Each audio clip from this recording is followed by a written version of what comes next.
నమస్తే, welcome to SSN news. ముందుగా ముఖ్యాంశాలు. 7వ రోజుకు చేరుకున్న జగన్ మేమంతా సిద్ధం యాత్ర. తొలి విడతలో 15 నియోజకవర్గాల్లో చంద్రబాబు రోడ్ షోలు. పవన్ కళ్యాణ్ కు తీవ్ర జ్వరం, హైదరాబాద్కు పయనం. దమ్ముంటే వాళ్ళ పేర్లు బయట పెట్టండి, కేసీఆర్ కు రేవంత్ రెడ్డి సవాల్. ఓట్కా తాగుతున్న రామ్ గోపాల్ వర్మతో సురేఖ వాణి కూతురు. 2 రోజుల్లోనే బద్దలైన మయాంక్ యాదవ్ ఐపీఎల్ రికార్డ్. మరొకసారి విజయమే లక్ష్యంగా ఏపీ ముఖ్యమంత్రి వైఎస్ జగన్మోహన్ రెడ్డి చేపట్టిన మేమంతా సిద్ధం బస్సు యాత్ర 7వ రోజుకు చేరుకుంది. ఈనాటి యాత్ర ఉదయం 9 గంటలకు చిత్తూరు జిల్లాలోని అమ్మగారిపల్లి నుంచి ప్రారంభమైంది. సాయంత్రం 4 గంటలకు పూతలపట్టు బైపాస్ రోడ్డు వద్ద జరిగే బహిరంగ సభలో జగన్ ప్రసంగిస్తారు. రాత్రికి శ్రీకాళహస్తి నియోజకవర్గం రేణుకుంట సమీపంలోని గురువరాజుపల్లెలో జగన్ బస చేస్తారు. ఈనాటి యాత్ర నేపథ్యంలో చిత్తూరు జిల్లా సిద్ధమా అని జగన్ ట్వీట్ చేశారు. టీడీపీ అధినేత చంద్రబాబు ప్రజాగలం యాత్ర పేరుతో ఎన్నికల ప్రచారాన్ని హోరెత్తిస్తున్నారు. మండు టెండను సైతం లెక్క చేయకుండా ప్రతిరోజు 2 నుంచి 3 సభలో ప్రసంగిస్తూ ఉన్నారు. ఈ రోజు నుంచి ఆయన ప్రజాగలం యాత్ర 2వ విడత ప్రారంభం కాబోతుంది. ఈ రోజు నర్సాపురం, రాజమండ్రి, అమలాపురం పార్లమెంటు నియోజకవర్గాల్లో ఆయన పర్యటిస్తున్నారు. రావులపాలెం, రామచంద్రపురంలో నిర్వహించే భారీ బహిరంగ సభల్లో ఆయన పాల్గొంటారు. జనసేన అధినేత పవన్ కళ్యాణ్ తెనాలి పర్యటన రద్దయింది. తెనాలిలో నిర్వహించవలసిన రోడ్ షో, బహిరంగ సభను జనసేన రద్దు చేసింది. పవన్ కళ్యాణ్ అస్వస్థతకు గురి కావటమే దీనికి కారణం. ఆయన తీవ్ర జ్వరంతో బాధపడుతున్నారు. పిఠాపురంలో మండు టెండలో ప్రచారాన్ని నిర్వహించిన పవన్ కళ్యాణ్ అస్వస్థతకు గురయ్యారు. జ్వరంతో బాధపడుతున్న ఆయన చికిత్స కోసం హైదరాబాద్ కు పయనమయ్యారు. దీంతో ఆయన ప్రచారానికి తాత్కాలికంగా బ్రేక్ పడింది. ఈరోజు తెనాలితో పాటు రేపు నెల్లిమర్లలో జరగవలసిన పర్యటన కూడా వాయిదా పడింది. తెలంగాణలో కాంగ్రెస్ 100 రోజుల పాలనలో 200 మంది రైతులు ఆత్మహత్యలు చేసుకున్నారన్న బీఆర్ఎస్ అధినేత కేసీఆర్ ఆరోపణలపై తెలంగాణ సీఎం రేవంత్ రెడ్డి మండిపడ్డారు. తమ్ముంతే వాళ్ళ పేర్లు చెప్పాలని కేసీఆర్ కు సవాలు విసిరారు. బల్వన్ మరణానికి పాల్పడ్డ రైతుల పేర్లను 48 గంటల లోపల బయటపెడితే తాను బాధిత కుటుంబాలకు పరిహారం చెల్లిస్తానని స్పష్టం చేశారు. రేపు జరిగే బహిరంగ సభ ఏర్పాట్లను పరిశీలించేందుకు సీఎం రేవంత్ తుక్కుగూడకు వెళ్లారు. ఈ సందర్భంగా ఆయన మీడియాతో మాట్లాడారు. బీఆర్ఎస్ హయాంలో జరిగిన అవినీతి, ఎంపీలు పార్టీని వీడటం, ప్రజల దృష్టిని మరల్చేందుకే కేసీఆర్ వ్యూహాత్మకంగా ఈ పర్యటన చేపట్టారని రేవంత్ రెడ్డి ఆరోపించారు. కేసీఆర్ మాటలు తిక్కలోటి తిరణాలకు పోతున్నట్టే ఎక్కడానికి దిగడానికి సరిపోయిందంట. నేను అనేది అదే అంటున్నా, బుర్ర లేకుండా వితండవాదం చేస్తున్నాడు. హైదరాబాద్ నగరానికి తాగడానికి నీళ్లు లేవు, మీరు బోర్లు ట్యాంకర్లు అంటుండు.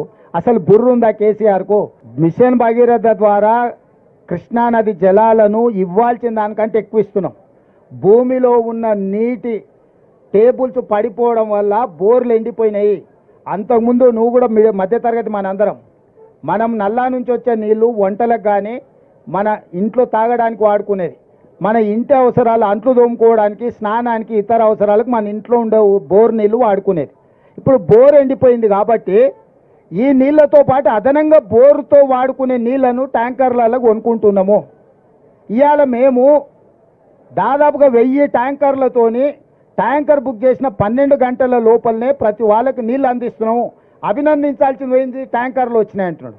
గ్రౌండ్ వాటర్ ఎప్పుడు పడిపోయింది? వర్షాకాలంలో వర్షాలు రాకపోవడం వల్ల ఇప్పుడు గ్రౌండ్ వాటర్ పడిపోయింది. నాగార్జున సాగర్లా, శ్రీశైలంలో అన్నిట్లల్లా డెడ్ స్టోరేజ్కి వెళ్ళిపోయినాయి.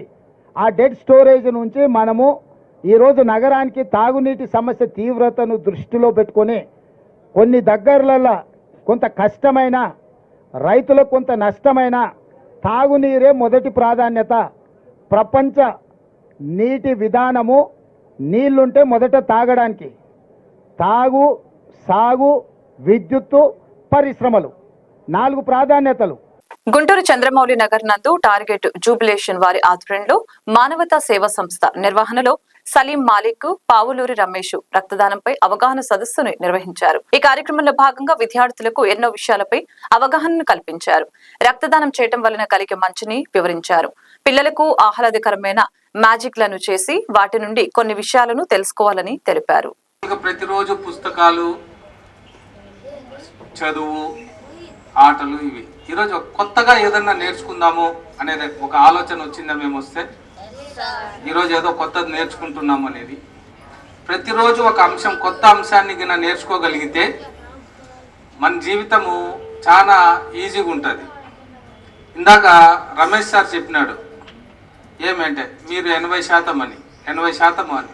మీకు ఇప్పుడు ఈ వయసులో మీకుండే బాధ్యత ఏంది? 3 బాధ్యతలు. ఆ 3 బాధ్యతలు ఏమంటే చదువుకోవడము, ఆడుకోవడము, ఇంకోటి ఎంజాయ్ చేయడం. మూడే ఉండేది. తిన్నావా, పడుకున్నావా, తెల్లారిందా అని కాకోకుండా చదువుకోవడం మధ్యలో ఒకటి ఉందంతే. మీరు 21 సంవత్సరాల లోపల మీ విజ్ఞానాన్ని చదువుకోగలిగితే, మీ బాటను మీరు వేసుకోగలిగితే, ఆ తర్వాత వచ్చే 70 సంవత్సరాలు మీరు హాయిగా ఉంటారు. మీరు 21 సంవత్సరాలే. ఇప్పుడు మీరు 5 ఏళ్ళు అయిపోయి, చిన్నప్పుడు 5 ఏళ్ళు అయిపోయింది కదా, ఆ తర్వాత మీకు ఎన్ని ఏళ్ళు ఇప్పుడు? మీకు 21లో 5 ఏళ్ళు తీసేయండి, ఎంత అవుతుంది? 16 ఇయర్సే కష్టపడాల్సింది. ఆ తర్వాత 70 ఇయర్స్ హ్యాపీగా ఉండొచ్చు. రక్తదాతల సంస్థ ఆంధ్రప్రదేశ్ మరియు మానవతా స్వచ్ఛంద సేవా సంస్థ, ఈ రెండు సంస్థలైనా సరే జయం ఒకటే. ఈ మానవతా రక్తదాతల సంస్థ కో కన్వీనర్గా సలీం మాలిక్ గారు ఆంధ్రప్రదేశ్లో కొన్ని వేల మంది ప్రాణాలను కాపాడి, రక్తం అందరి చేత ఇప్పించి, హాస్పిటల్స్లో ప్రమాదంలో ఉన్న వాళ్ళని, కష్టాల్లో ఉన్న వాళ్ళని ఆదుకుంటూ రక్తదానం చేసేలాగా ప్రోత్సహిస్తూ, వారిది అనంతపురం కానీ ఆంధ్రప్రదేశ్ మొత్తం తిరిగి కష్టపడి అందరి చేత రక్తదానం చేయించి కష్టాల్లో ఉన్న వాళ్ళని ఆదుకుంటున్నారు. అలాగే నేను మానవతా స్వచ్ఛంద సేవా సంస్థ వైసీపీ పాలనలో ఈ 5 సంవత్సరాల నుంచి అవ్వాతాతలకు ప్రతిసారి పెన్షన్లు ఇంటికి వచ్చే వాలంటీర్లు ఇచ్చేవారని పెన్షన్లు కొంతమంది చెప్తూ ఉన్నారు. కానీ ఎలక్షన్ కమిషన్ నియమాలను ఉద్దేశించి వాలంటీర్లు సచివాలయానికి సంబంధించి ఎటువంటి కార్యక్రమాలు చేయకూడదని ఆదేశాలు జారీ చేశారు. దాని వలన ఈ నెల పెన్షన్లు సచివాలయం వద్దకే వచ్చి తీసుకోవాలని సూచించారు. అయితే చాలా మంది మహిళలు, ముసలివారు సచివాలయం దగ్గరికి వచ్చి ఉన్నారు. చెప్పిన సమయం కంటే ముందే వచ్చి కూర్చున్నామని, ఇంతవరకు పెన్షన్ ఇవ్వటానికి ఎవరూ రాలేదని మహిళలు బాధను వ్యక్తపరిచారు. నడవలేని వారు, మంచంలో ఉన్నవారు ఇంత దూరం వచ్చి పెన్షన్లు ఎలా తీసుకుంటారని ప్రశ్నించారు. ఆరోగ్యం బాగాలేకపోయినా ఇక్కడికి వచ్చామని, 2 గంటలైనా ఎవరు మమ్మల్ని పట్టించుకోలేదని తెలియజేశారు. మాకు ఇంటికి వచ్చి పెన్షన్లు ఇస్తేనే బాగుంటుందని ఆశాభావం వ్యక్తం చేశారు. చాలా ఇబ్బంది పడుతున్నాం. ఇప్పటి వరకు చాలా గంటలు అయింది. ఈ ఎండాకాలం మూలాన ఇంతసేపు వెయిట్ చేయలేకపోతున్నాం. పెద్దోళ్ళు ఉన్నారు, అందరూ వెయిట్ చేయలేకపోతున్నాం. ఇబ్బందులు పడుతూ ఉన్నాం. ఆడవాళ్ళం కదండి, ఇంట్లో పనులు మానుకొని దూరం నుంచి వచ్చి ఇబ్బందులు పడుతున్నాం. మాకు కొంచెం తొందరగా ఇచ్చి పంపిస్తే బాగుంటుంది. ఏ ప్రభుత్వం వచ్చినా కానీ మాకు న్యాయం అనేది కావాలండి. అది ఆ ప్రభుత్వం ఈ ప్రభుత్వం అనేది కాదు. ఏ ప్రభుత్వం అయినా మాకు తగ్గ న్యాయం మాకు చెయ్యాలి. అది మీరు ఇక్కడ ఎంతసేపు నుంచి వెయిట్ చేస్తున్నారా? మేము 7 గంటల నుంచి కూర్చొని ఉన్నామండి. 9 ఇస్తారు అని అంటే జనం వస్తారేమోనని చెప్పి 7 గంటలకు వచ్చేస్తే ఇబ్బంది ఉండదు, ముందల ఉంటే ముందల తీసుకొచ్చని చాలా దూరం నుంచి వచ్చామండి. మీ ఇళ్ళ దగ్గరికి వచ్చి ఇచ్చేవాళ్ళు సార్. ఇప్పుడు ఏంటి, ఇప్పుడు ఇక్కడికి వచ్చి తీసుకోవాలంటే కష్టం అవుతుంది. ఈ నొప్పులు 7ంటికి వచ్చాను, ఇంతవరకు లేదంటే. ఈ ప్రభుత్వం జగన్ వస్తేనే మంచిది. జగన్ వస్తేనే మంచిది. 7ంటికి వచ్చామండి. 9 ఇస్తారు కదా అని చెప్పి మేము 7ంటికి వచ్చాము. 7 దగ్గర నుంచి ఇక్కడే కూర్చున్నాం. ఇంతవరకు ఇవ్వలేదు వచ్చి. ఇక ఒక ఆయన వచ్చి వెళ్ళాడు, ఇప్పుడే వస్తామని చెప్పండి, 15 గంటలు అన్నారు, ఇంతవరకు రాలేదు ఆయన. మీరు ప్రతి నెల 1వ తారీఖు పెన్షన్ తీసుకునే వాళ్ళు కదా, ఈసారి లేట్ అయింది కదా, దాని గురించి మీరు ఏం ఆలోచిస్తున్నారు? వాళ్ళు 3వ తారీఖు ఇస్తానన్నారు, ఇంకా ఇట్లా తప్పదు కదా అని ఇక్కడికి వచ్చాము మేము. ఇక్కడికి ఈ ప్రభుత్వం మీద మీ ఆలోచన ఏంటి? మాకు ఇంటికి వచ్చి ఇస్తేనే హాయిగా ఉందండి. మళ్ళీ జగనే రావాలి? జగనే రావాలి, ఇంటికి వచ్చి ఇస్తేనే హాయిగా ఉంది. మేము అడిగి తక్కువ పాడి నుంచి వచ్చానండి. జ్వరము అదే ఇక్కడ అనుకో, వారింటి పిల్లలు అనుకో ఇంటికి వచ్చి ఇస్తారు. జ్వరం వచ్చిన తలుపు కొట్టి తెల్లారుజాము 5:30కే వచ్చి ఇస్తారు. మేము ఇట్లా సచివాలయం కాడికి రావాలంటే జ్వరాలు వచ్చిన వాళ్ళం, బీబీలు ఉన్నాయి, మా వల్ల కాటల రావటం. మాకు వారింట్లో ఈ జగనే కావాలా. అంటే మీరు ఇప్పటి నుంచి 7ంటికి వచ్చాం. జ్వరంతో అట్టానే ఆ కళ్ళు మూసుకొని అట్టానే కూర్చుంటున్నాం. మాకు వారింట్లదే బాగుంది. మాకు ఇట్లా పడలేమయ్యా. మాకు బాగున్నా బాగాలేకపోయినా వారింట్లు తలుపు కొట్టి ఇస్తారు 5:30కే వచ్చి. విశాఖ నగరంలో ద్వారకా నగర్ వద్ద సుమారు ₹1 కోటి నగదును పోలీసులు స్వాధీనపరుచుకున్నారు. 2 వ్యక్తులు స్కూటీలో నగదు తరలిస్తూ ఉండగా పక్కా సమాచారంతో వారిని ద్వారకా నగర్ పోలీసులు పట్టుకున్నారు. నగదుకు సంబంధించి ఆధారాలు లేకపోవడంతో ద్వారకా సీఐ పోలీసులు మరియు సిబ్బంది 2 వ్యక్తుల్ని అదుపులోకి తీసుకున్నారు. 2 వ్యక్తులతో పాటు సీజ్ చేసిన నగదును ద్వారకా పోలీస్ స్టేషన్ కు తరలించారు. గుంటూరు నగరంలోని ఎన్టీఆర్ స్టేడియం, అన్నమయ్య పార్కులను ఈ రోజు ఉదయం మంత్రి విడుదల రజని సందర్శించారు.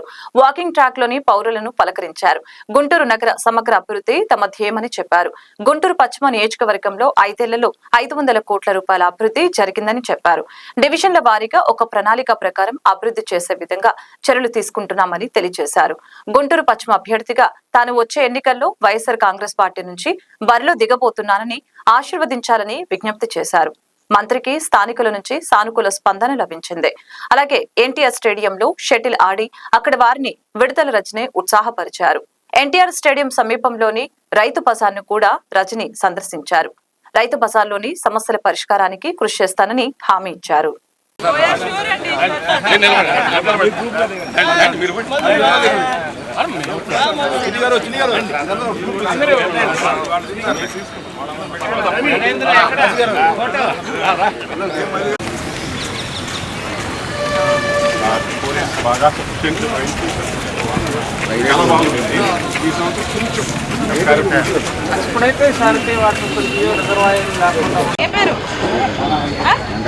వెంకట పెన్షన్ వస్తుందా?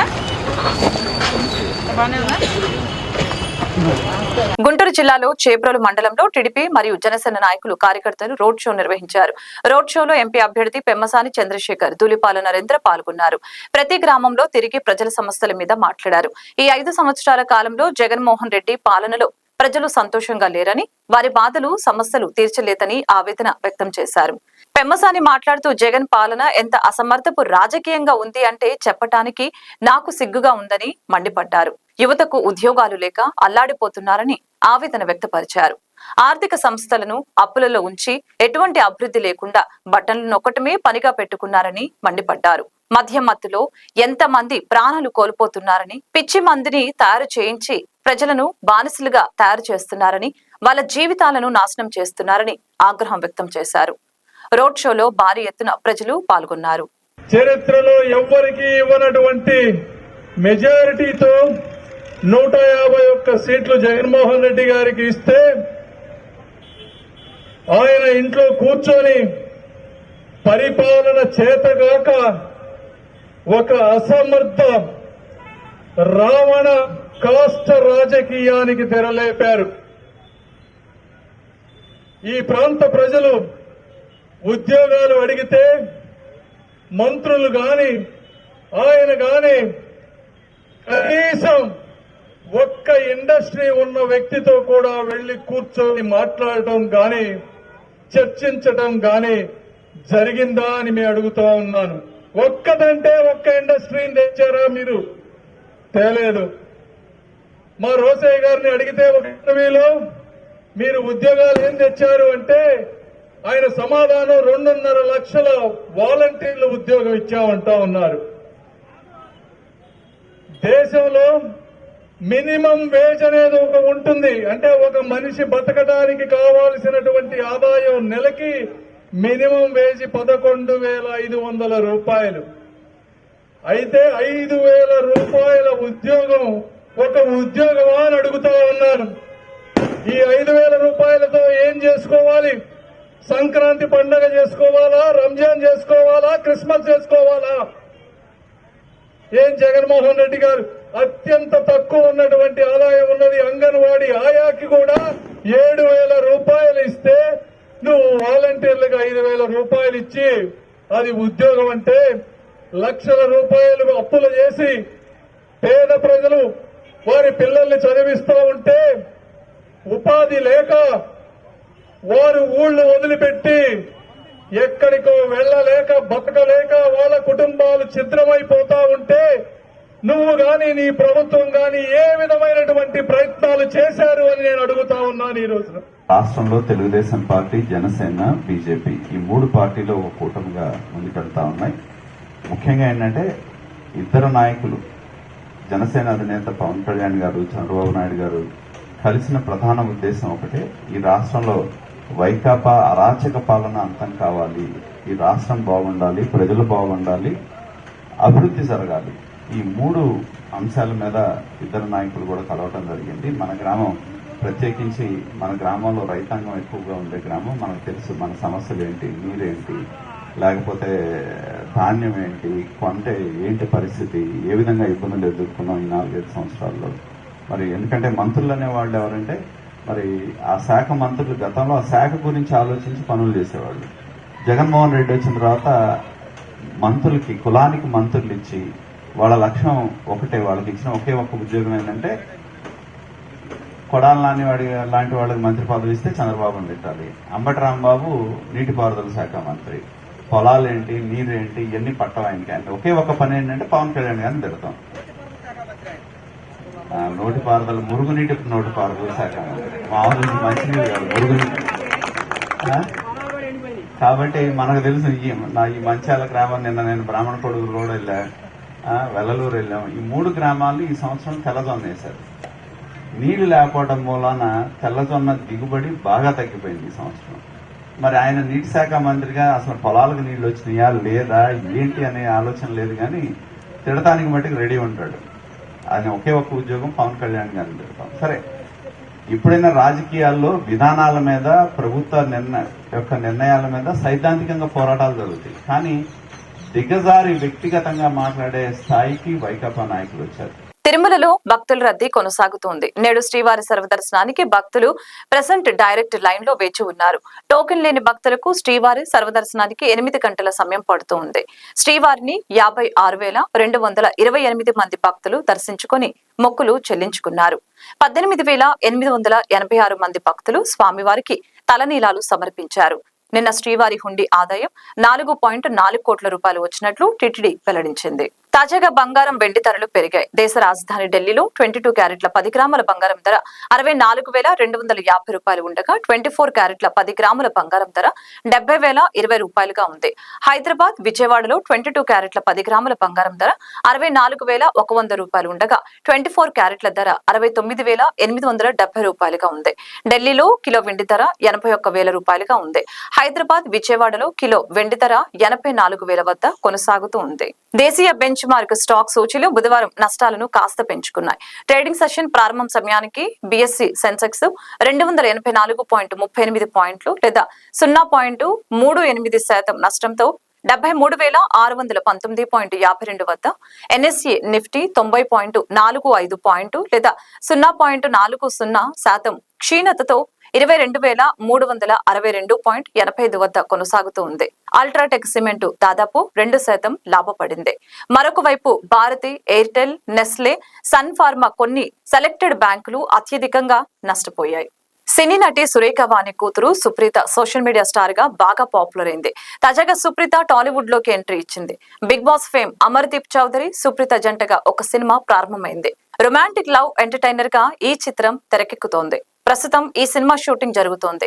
తాజాగా మరొకసారి సుప్రీత సోషల్ మీడియాలో వైరల్ అవుతూ ఉంది. సినీ దర్శకుడు రామ్ గోపాల్ వర్మతో సుప్రీత కలిసి ఉన్న ఫోటో ఒకటి వైరల్ అవుతూ ఉంది. ఈ ఫోటోలో రామ్ గోపాల్ వర్మ ఓట్కా తాగుతూ ఉండగా ఆయన పక్కనే సుప్రీత కూర్చొని ఉంది. మరి తన నెక్స్ట్ మూవీలో సుప్రీతకు వర్మ ఛాన్స్ ఇస్తాడో ఏమో చూడాలి. Lucknow super Giants phasor Mayank Yadav IPL లో నెలకొల్పిన అత్యంత వేగవంతమైన డెలివరీ రికార్డు 2 రోజుల్లోనే చెరిగిపోయింది. వాకాంబే స్టేడియంలో రాజస్థాన్ రాయల్స్ తో జరిగిన మ్యాచ్ లో Mumbai Indians fast bowler Gerald Coetzee వికెట్లు పడగొట్టినప్పటికీ అత్యంత వేగవంతమైన బంతిని సంధించిన రికార్డును సొంతం చేసుకున్నాడు. ఈ మ్యాచ్ లో అతడు 157.4 కిలోమీటర్ల వేగంతో బంతి విసిరాడు. దీంతో పంజాబ్ కింగ్స్ తో జరిగిన మ్యాచ్ లో లక్నో బౌలర్ మయాంక్ యాదవ్ సాధించిన రికార్డు బద్దలైంది. వార్తలు ముగించే ముందు ముఖ్యాంశాలు మరొకసారి. 7వ రోజుకు చేరుకున్న జగన్ మేమంతా సిద్ధం యాత్ర. తొలి విడతలో 15 నియోజకవర్గాల్లో చంద్రబాబు రోడ్ షోలు. పవన్ కళ్యాణ్ కు తీవ్ర జ్వరం, హైదరాబాద్ కు పయనం. దమ్ముంటే వాళ్ళ పేర్లు బయట పెట్టండి, కేసీఆర్ కు రేవంత్ రెడ్డి సవాల్. ఓట్కా తాగుతున్న రామ్ గోపాల్ వర్మతో సురేఖ వాణి కూతురు. 2 రోజుల్లోనే బద్దలైన మయాంక్ యాదవ్ ఐపీఎల్ రికార్డ్. ఈ వార్తలు ఇంతటితో సమాప్తం. మరొక బులెటిన్లో మళ్ళీ కలుద్దాం. చూస్తూనే ఉండండి SS9.